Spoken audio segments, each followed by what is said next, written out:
This summer, my family, we've been doing some summer cleaning. And because we're in church, I should actually clarify, my wife has been doing a significant amount of cleaning in our house, and sometimes I do try to help seriously, but we've been doing kind of like the purge, trying to get rid of the stuff. You know, you accumulate. We have 3 kids, a 10, an 8, and a 6-year-old, and they come with stuff. And then if you're a grandparent, this isn't the point of the message, but man, the grandparents, every time they take our kids, send them home with more stuff. And so we have got now 10 years worth of stuff collecting. And so as we've been cleaning stuff up, I came across what I think is actually described in Dante's Inferno as like the 6th circle of hell. It looks like this. Have you found one of those in your home? Because that is an experience. And the cords, some of them, I don't even know who invented them and what they're for. But they're in my home, and so, we're cleaning stuff up. And the fun part about this actually has become a bit of at least for me, an interesting way of trying to understand something that's been kind of burning in my heart for lots of years. So I've been a Christian pretty much my whole life. And sometimes when I've read the Bible over the years, I find that I come across things and stories in the scriptures that feel a little bit like a jumble of chords. That there's all of these different themes that kind of weave in and out, and storylines and details and so on, that oftentimes, at least for me, and it doesn't have to be for you, I don't want to put that on you, I don't know your story, I don't know your journey, I don't know your devotional patterns or what you believe about the Bible, but for me, growing up and reading it and going to school for it, feeling like maybe I should have a handle on this thing a little bit more than I do, legitimately, I get into it at times and I'm like, man, it's kind of confusing. Like there's these overlays and these themes and threads that I just can't seem to piece together. And when I was dealing with this a little bit ago, I realized what's so, at least for me, enjoyable is to find the start to a thread of a chord and the end, and to be able to pull it out and understand exactly, okay, this is what was going on there, and cleaning up a little bit of what, at least in my mind, is a bit of a mess. So for tonight, what I'd love to do is pull a thread that, at least, again, for me was been interesting, and maybe for you could be helpful, because I think when we understand this thread from the scriptures, it actually can change not just how we experience our own journey, and I think there's going to be a piece to that, but actually open up maybe a new understanding about what's going on in parts of the scriptures that can feel a little bit disconnected from us.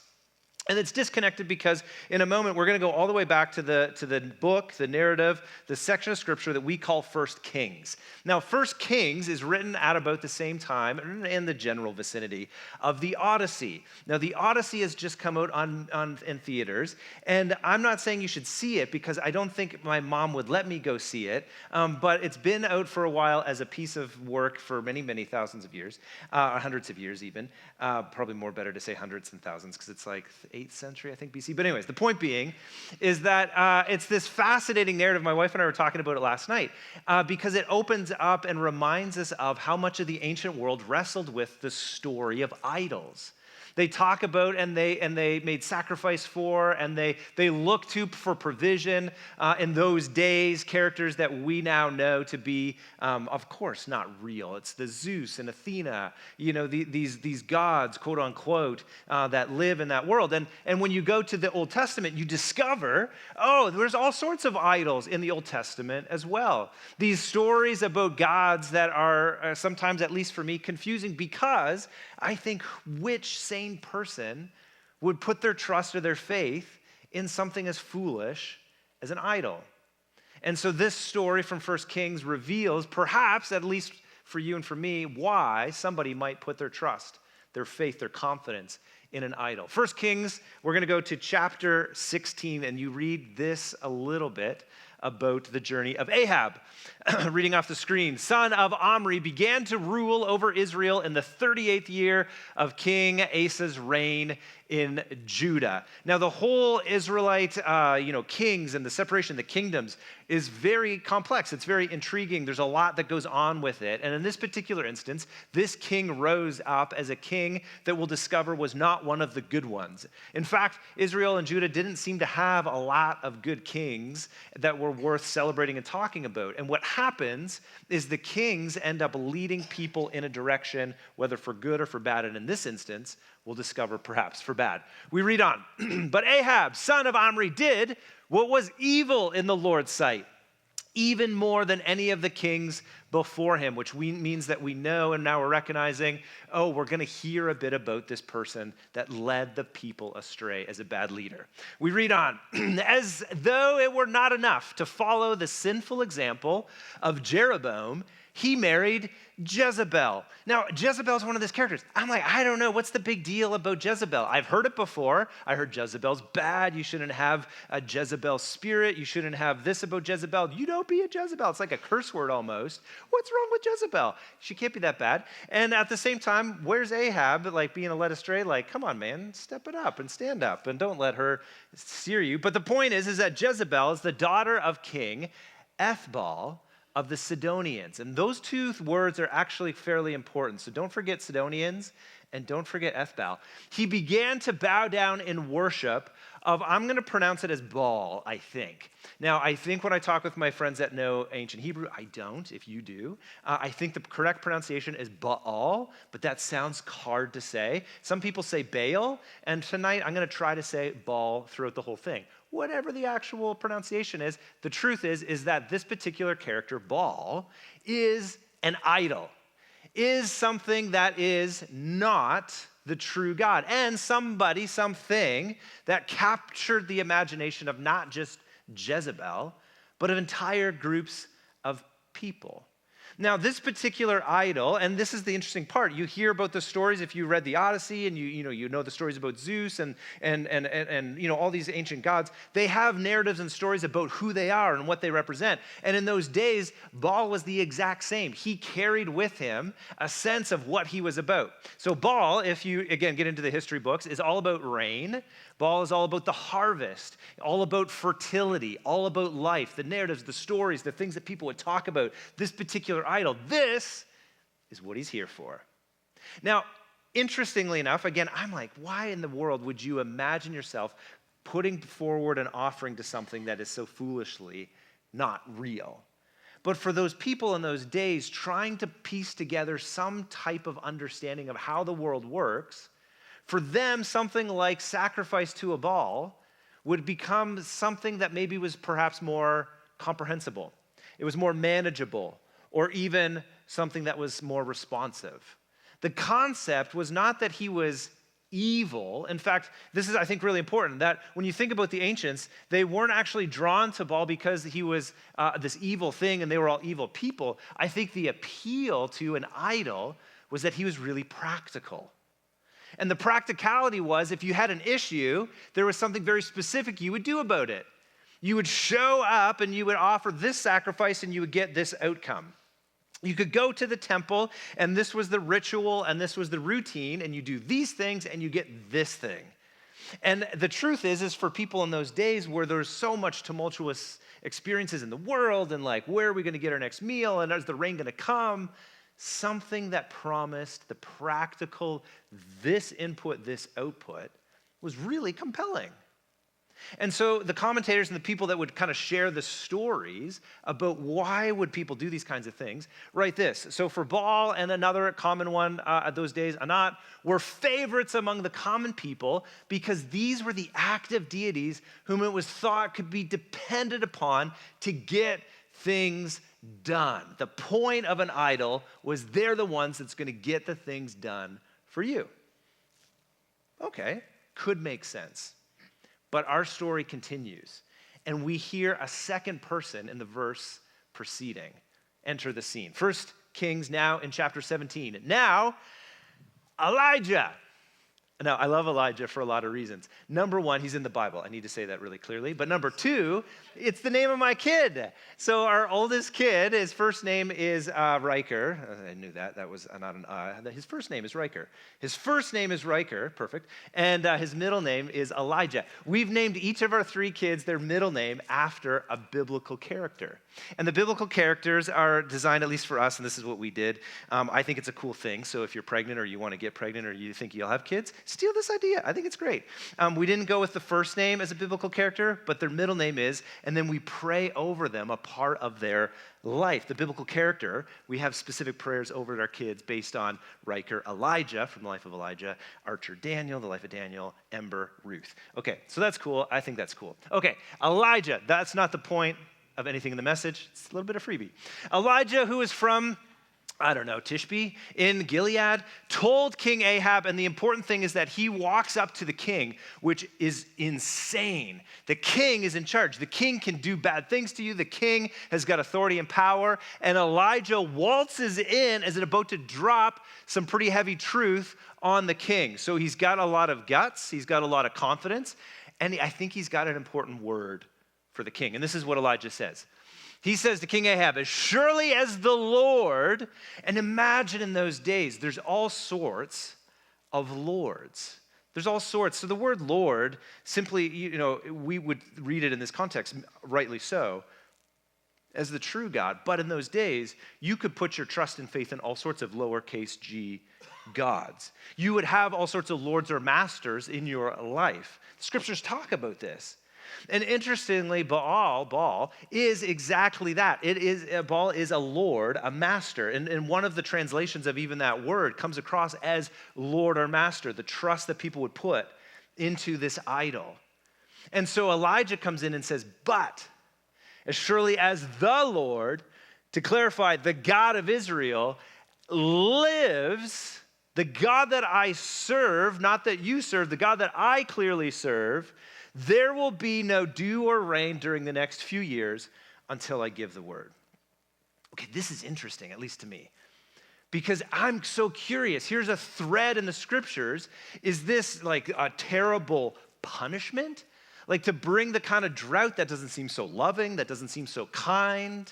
And like as somebody that's grown up, reading the scriptures, like the God that we serve and that we talk about, obviously we say like God is love. And like what is he doing here in this instance? How are we supposed to understand bringing drought on the people? And I think, this is my thoughts, this is not from the scriptures, but I think actually that the drought is not actually about a punishment. It might feel like that to our reading because of where we're coming from, but I think that there's context here that's really important. Because remember that the idol that we're talking about, Baal was the storm god. Baal was the storm god that was all about the rain and the harvest. He was the one that you go to when you need something like the rain.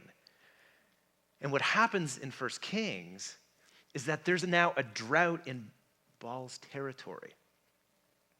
So for a group of people that had put their trust and faith in a God that they thought could deliver them from the things they needed, the one true God, Elijah's God, the one that he serves, is the one that shows up and says, you think you're in charge of that?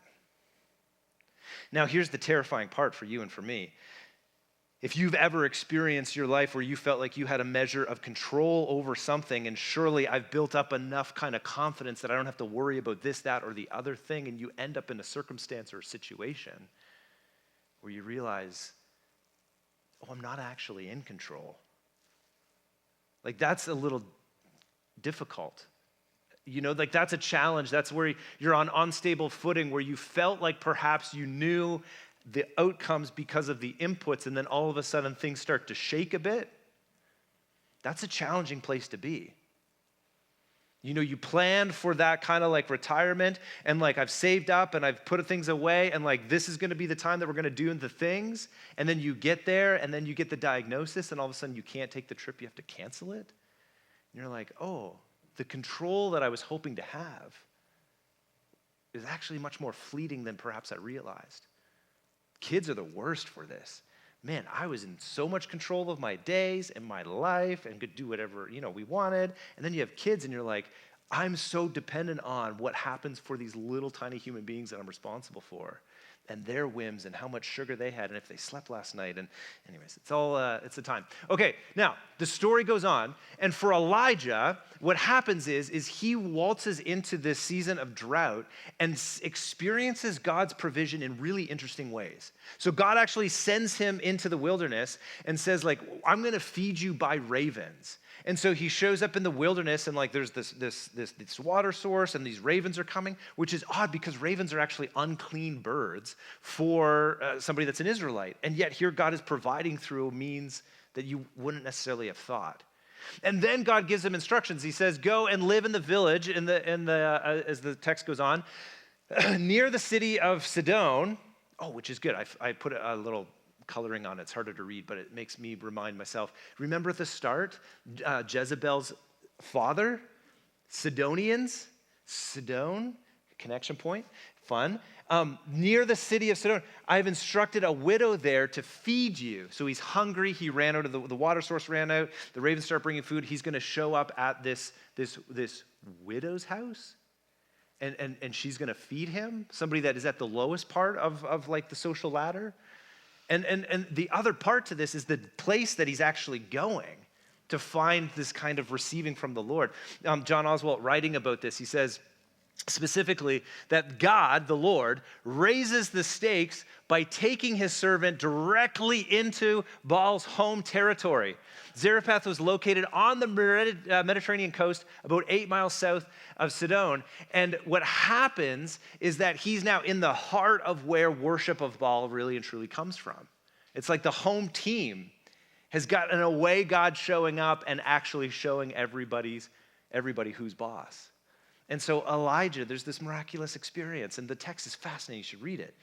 Because he's fed by this widow through this miraculous provision where all of a sudden, like, oils just keeps coming out and she can keep baking bread, and she thought she was about to die and, like, that was going to be the end, and all of a sudden there's abundance. It's wild. And then tragedy strikes again. Exactly when you think they're on stable footing, everything's going to be okay. Sometime later, the text says, the woman's son becomes sick. He grew worse, and finally he died. And for the widow who's like got this man of God and all this miraculous things, and then you're thinking like, oh, God's on my side, everything's going good, and then her son dies? And so she's like, what is going on? Because she's in Baal's territory. She's probably had worship Baal. She's got this prophet of a different God. Things are going well. Her son dies, and Elijah performs kind of this miracle through the power of God. The text says he cries out to the Lord, "Oh Lord my God, please let this child's life return to him." And in this instance, the Lord heard Elijah's prayer, and the life of the child returned, and he revived. And what is so fascinating in this instance, the woman, what she says because of this miracle, she says, the woman told Elijah, "Now I know for sure that you are a man of God and that the Lord truly speaks through you," because she saw the Lord's power at work. Which I'm always intrigued by, because I think as somebody who's followed after God for so long, I sometimes wonder, where in my life do I get to exhibit the power of the Lord so that the people around me might actually see and witness it? And like, surely, I've never been a part of a resurrection, like this kind of one. But at the same time, I'm like, gosh, I wonder if the people in my life who don't know Jesus, if when they see and hear me talk, if they've ever wondered, like that widow would, that the power of that God that you serve is so clearly evident in your life. That's something that I wonder about. Okay, now, here we are in Baal's territory. And the commentator says, John says specifically about this instance, Baal was thought to be the life giver through rain and dew. He represented the triumph of life in the larger fertility cult, where he was temporarily defeated by Mot. His story is not PG-13. It is like R and even worse. It's crazy. And so don't read it depending on where you're at. But what happens is, and this commentator goes on, it says, the God of death restored to life through the activity of his sister / lover / wife. But as Elijah demonstrates in this instance, it's Yahweh who gives life and no other. And I think this is the thing. This is where the thread starts piecing together for me. That I've read these stories of these idols and I've wondered about, man, what does this mean for my life? Like, I'm not in ancient Israel and I've never seen like these kind of idols. But here's a group of people that had an expectation on the control in their life, that there was a God that could do something like provide food, sustain life, and defeat death.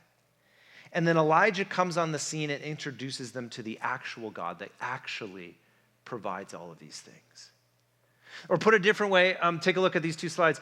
There's the prophet, the people that worship Baal, they're looking for the right rituals. They have the right priests, the right sacrifice, the kind of system that was really clear for them. And then on this other side is this crazy wild God that's using this unclean bird that they weren't supposed to touch or interact with. She's got this foreign widow performing his will of providing for his servant. And he's got this depleted pantry where there's nothing there, and all of a sudden stuff is showing up. And in some ways, on this side is like the life of control, that if I could just do the right things. And on this side is this life of faith, where I'm just living into this trust of a God that's actually at work in the world. But those two sides are so different. And for me, the question that I'm now wrestling with, and maybe for you as you walk out of this place later on tonight, not yet, is that you have to wrestle with the question. I got a little bit more. You have to wrestle with this question. Who or what do you sacrifice for? Because my guess is you don't have a household idol like Baal, but you might have something that you sacrifice for. You might have something that you're willing to go without in order to get. You might have something that you do in terms of putting some input because you like having the guaranteed output. And this isn't all skate, this is me. So I'm going to say these words out loud, and I'm not talking directly to you, I'm kind of talking to my heart, but like if the Lord's going to use it, like that's fine. But like, what do you wake up early to do? Like, I've woken up early to go on vacation. I've woken up early to go hang out with friends. I've woken up early to, have a special meeting. I'm like, where do I sacrifice my finances? What do I do differently so that I go without, so that I can have this? What am I thinking about and dreaming about so that maybe if I do the right things, I could get to this point where I could achieve that thing or that experience or that trip? And we even use the language of sacrifice. Like in the working world, like, you know what I mean? Like you're looking for an employee who's willing to sacrifice for the company. Like not like Baal, but like sacrifice. And I'm not saying every sacrifice is wrong or evil. Like, let's be clear, I could sacrifice the amount of times I have a Big Mac, because if you look at my MacDonald's app, it's just they feed you like the beautiful, like there's an ad for it and it's a good deal. But I could sacrifice because I know that that's a thing I should give up for the sake of my health. That's like a reasonable, seemingly good thing. But who or what do you sacrifice for? Where do you find yourself giving up for the sake of something else? And here's what I'm contending for tonight, is that your sacrifice actually shows your Lord, your master. To use the word that's translated in the Old Testament, your Baal. So what happens in those days is that the Israelites, it wasn't that there were just eyes on this one thing and not on this other thing. The issue is that they had divided loyalty. And this is showcased really clearly, kind of at the height of Elijah's ministry. It's this wild story. Ahab, in particular, he went out to meet Elijah. This is a number of verses later. Ahab saw him, he exclaimed, "So it is really you troublemaker of Israel," because here's Elijah that's, just communicated about this drought. Obviously, it's the Lord's power, and yet it can feel like, because it was Elijah talking about it, he's the troublemaker. He's the one that's doing these things. And Elijah replies, "I have made no trouble for Israel. You and your family, Ahab, are the troublemakers. For," this is very clear, "for you have refused to obey the commands of the Lord and have worshiped the images of Baal instead." And so what happens is that there's this showdown where Elijah says, let me prove not just to you, but to everybody, That as much as you can try to have the right controls and the right systems and the right, if I do this, this, and this, then it's going to work out this way for me, that level of control isn't actually what the Lord is asking for. He's asking for the faithfulness of his people, even in the midst of the wildest of circumstances. And so what Elijah says, he says, summon all Israel to join me at Mount Carmel. It's a fascinating story. Along with the 450 prophets of Baal and the 400 prophets of Asherah who are supported by Jezebel. There she is. And what happens is they gather up, and the idea was that they would have a showdown where all of those prophets would set up and they could build an altar and ask for the altar, for the fire to come down from their God to burn up their sacrifice. And so in the morning they set that up. Elijah stands back and he watches them as they do their rituals, as they sing their songs, as they dance around, as they have 850 people. Like, it's a crowd. Everybody, the whole community has got to be circled around watching this happen because, oh my goodness. And then nothing happens. And so at lunchtime, like, they start getting more intense. They start like legitimately cutting themselves, letting blood. The rituals that they had to try to inspire the God to come down and to provide this fire for the sacrifice. And Elijah starts kind of tinkering with them. It's kind of fun, actually. He says this, he says, how much longer will you waver, hobbling between two opinions? The crowd is gathered, everybody is waiting, and he's like, don't you understand? Can't you see this right now happening before your eyes? You've got two options, and you're looking here and trying to hedge your bets. But he's like, if the Lord is God, then just follow him. But if Baal is God, then you follow after him. But stop with your divided loyalties. Stop with your expectation of trust and control when you recognize and know that it is actually the Lord that is ultimately the one in charge. And so in this moment, he's asking the question, who or what do you sacrifice for? He's asking it to all of the people. He's asking it to all of the Israelites. And they're standing around watching the prophets of Baal shouting out, Baal, answer us. And there was no reply of any kind. There was no sound. There was no reply. There was no response, no matter what they did. And then Elijah steps up for the evening sacrifice, rebuilds the altar to the one true God, sets out the sacrifice, pours the water on it. This is the story. It's wild. Pours the water all over it. There's no doubt. There's no trickery here. This thing is soaked. It's clearly, even if you had a match, this thing isn't going to light. And he says, oh Lord, answer me.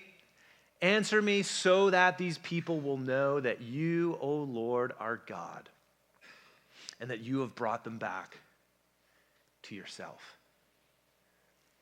And honestly, it just makes me think, oh my goodness, how much of my life am I living in light of what I can control and hope for, that I can put in the inputs and get the outputs? Where am I living with the kind of faith where I could actually pray a prayer and say, oh Lord, show your power so that those around me would understand that you're true and that you're real? As the band comes, we're gonna close here in just a second, but this start of the summer, actually, I got a chance to go to a museum with my kids, my 10-year-old, my 8-year-old, my 6-year-old.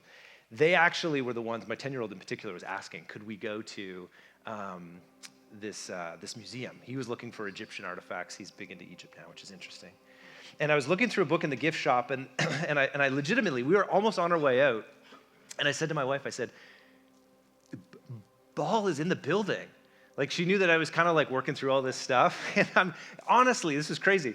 It was a book that was like biblical references in the museum. And so I opened it up and I'm flipping through, and it's like, yeah, Baal is at this exhibit number, da da da da da.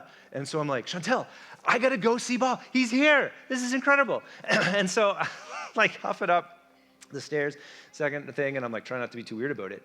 And I come across this glass case, and legitimately there, and like the code and everything, it matches. And this is a picture of Baal from the 7th, 8th century BC, from the region, the little idol that the people would have worshipped, hoping to have some control over their life instead of putting their trust in the one true God. And so I'm there legitimately. There's people like kind of wandering around. And I'm kind of like leaning in.